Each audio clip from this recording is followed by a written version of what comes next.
However, Britain, France, Germany, Italy, the Netherlands, and Japan released a joint statement today saying this. We condemn in the strongest terms recent attacks by Iran on unarmed commercial vessels in the Gulf, attacks on civilian infrastructure including oil and gas installations, and the de facto closure of the Strait of Hormuz by Iranian forces.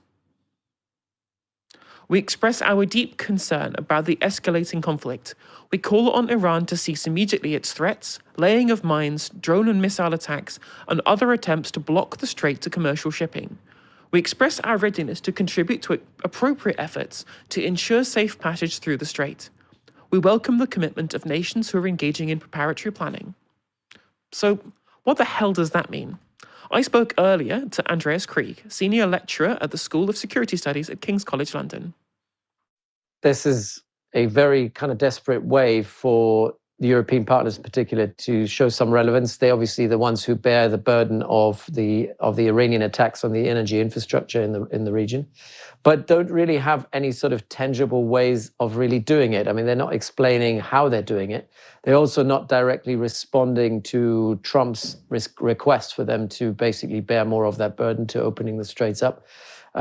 What it seems like, at the moment at least, there isn't really a maritime sort of escort sort of solution out there that would solve the problem, basically. I don't know necessarily that there is anything that they could offer these states without actually engaging into direct negotiation and diplomacy with the Iranians to come to some sort of agreement and get a freedom of passage on paper before they will then bring in their navies to kind of create some deterrence. I cannot see at this point why a navy, without getting a freedom of passage by the Iranians, by the IRGC, why they would go through it and risk very expensive platforms to do so. What do you make of the claims and counterclaims being made as to whether the US approved Israel's attack on the South Pass gas field? Look, there is a lot of back and forth, and obviously with so many instances where the Israelis have crossed red line after red line, obviously in Gaza, in Lebanon, in Syria, in Iran, Yemen, and so on and so forth, and also obviously against Qatar in September last year. In this context, I think this is, every single time we've seen the Americans denying any responsibility, saying we didn't give a green light, we warned against it, and Israel did it anyway. Either way, it looks very weak. So if there are only two options here, either the Americans did give a green light and the Israelis execute it, which is terrible because it shows that the Americans were basically okay with the fact that Gulf energy infrastructure, which for most of these countries is the center of gravity for their economic and their model of prosperity, that the Americans allowed this to be targeted reciprocally, because obviously a strike by Israel on Iranian infrastructure was inevitably going to lead to a response by Iran. The second option is that, if this looks more likely now, is that the Americans didn't give a green light, gave a yellow light, or ignored it. And the Israelis went and basically did it anyway, which means the Americans have absolutely no control over their junior partner, which has been driving this campaign and arguably has been really pulling the Americans into a war that I think Trump, for the most part, wanted to avoid. There was concern that Iran hitting energy infrastructure in the Gulf would bring those states more directly into the war. That doesn't appear to have happened. What's your read on why that is?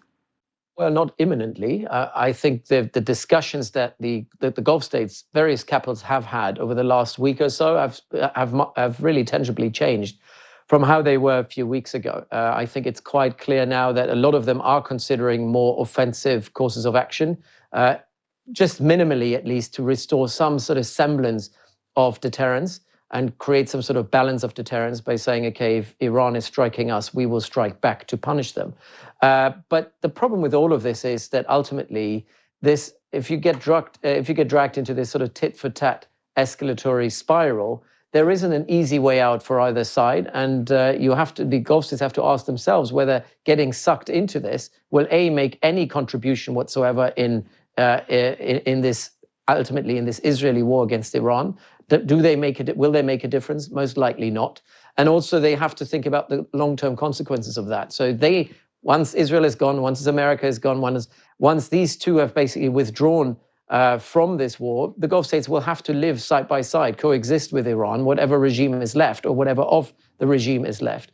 And so in this kind of context, they have to be very careful and weigh up the different options and the potential costs. And the long-term costs for being part of an Israeli war against Iran are potentially still outweighing the benefits of somewhat sending a strong message towards Iran, which I think at this point is probably the most that Gulf states are considering, sending a very strong message, physical, military message, because ultimately all the Gulf states know this conflict will not be solved by military means. It will be solved on the negotiation table. So they're all about de-escalation, but obviously red line after red line have been crossed by the Iranians as well. So just sitting idly by without doing anything is not necessarily a long-term sort of strategy for the Gulf.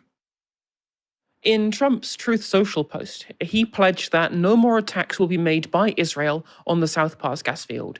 Is that something he can guarantee, do you think? No, absolutely not. Trump has been, he's shown his weaknesses time and again. The Israelis have ignored his warnings time and again. I mean, the strike on Qatar is probably, the strike by Israel on Qatar in September last year is probably really a testimony to that, to the fact that the Americans cannot control Israel, despite the fact that Israel obviously gets extensive amount, billions and billions of dollars of military aid and are essentially entirely codependent on the Americans. But for some reason, this White House doesn't have the sort of control ability, the strength and power to actually rein the Israelis in. So I don't think they can guarantee it. And the Israelis are quite unhinged. For them, this is an existential war. They frame it in that way. And they're willing at all costs to achieve whatever outcome, whatever objective they can achieve. It's a very interesting point that you raised, that there was an expectation that both the Biden and the Trump administrations would put their foot down, and they haven't. Because that has historically been the case. You look at Reagan's relationship with Menachem Begin in the Lebanon War, where he did put his foot down. What do you think has changed in that relationship that meant the previous dynamic hasn't played out in the same way? So a variety of different things. Obviously, the Israeli-American relationship has always been somewhat a special relationship, not just over the last 10, 20 years, but over the last 50 years or so. And in, probably since 1973. But what we've seen really developing over the 90s and 2000s is a very, very powerful coercive network, the Israel lobby, that has found ways to compel people into silence, coercing others into following a particular line of thought, and obviously also inducing others through payments to kind of follow a pro-Israel approach. And obviously that Israel lobby is now currently falling apart because they're being faced with a reality and a pushback from the MAGA crowd. But what we've seen since the 7th of October is, at least in the beginning, this Israel lobby had a lot of control, coercive and compulsive control over the Biden and also now the Trump White House. Some of that control is fading, and also we're seeing an overreaction, a pushback by the American public across the spectrum, but particularly on the liberal end of the spectrum, where Democrats or people who register as Democrats are now overwhelmingly anti-Israel and countering Israeli influence. And the same is true on the far right with the America First movement, where there's an overwhelming majority of people saying America first means America first, not Israel first. So that dynamic is still playing out. And I think it's also an explainer for why Netanyahu wanted to do this war now, why he saw this as the last chance to get a war from the White House and get some buy-in from a White House. Because moving down the line another 5 years from now, I think Israel's influence in America is going to wane. And I think Netanyahu and any Israeli politician is well aware that Israel will have to go it alone next time around.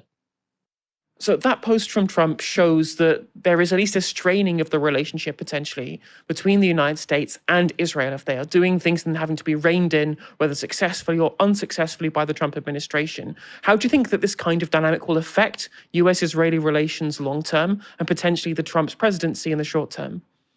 I think Trump has a whole host of different problems. Over the last 2.5 years, since the 7th of October, we've time and again seen a case where under the Biden administration and also under Trump, the Israelis done what they thought was in their interest. They've been pushing the envelope until someone put their foot down, and that very rarely happened. There were never any consequences for the Israelis, and things got back to normal very quickly. So I was under the illusion last time, particularly after the strike on Qatar in September last year, that the Trump administration would put their foot down, rein in the Israelis, and the Israelis would now listen to the Trump administration. That's clearly not happening. And so I'm not surprised if the Israelis will cross another red line without any consequences. But in the long run, it will affect America's, or Trump's standing in particular, vis-a-vis his own base, the Make America Great Again, the America First base, who have turned on Israel quite tangibly, actually, over the last year and a half. And so for a lot of the people who've brought Trump into office by advocating for him, also based on Trump's promise never to drag America into another quagmire war, and clearly Trump has kind of disappointed most of them. For most of these people now, they feel disillusioned with Trump, and they have millions of followers, and these followers did vote for Trump. And I think now being seen or kind of visibly supporting Israel and driving an Israeli first policy is something that fundamentally undermines the promise that MAGA or that Trump has given to MAGA. And I think from that point of view, Israel in pursuit of its own national interest might be sacrificing the Trump presidency. That was Andreas Krieg speaking to me earlier today.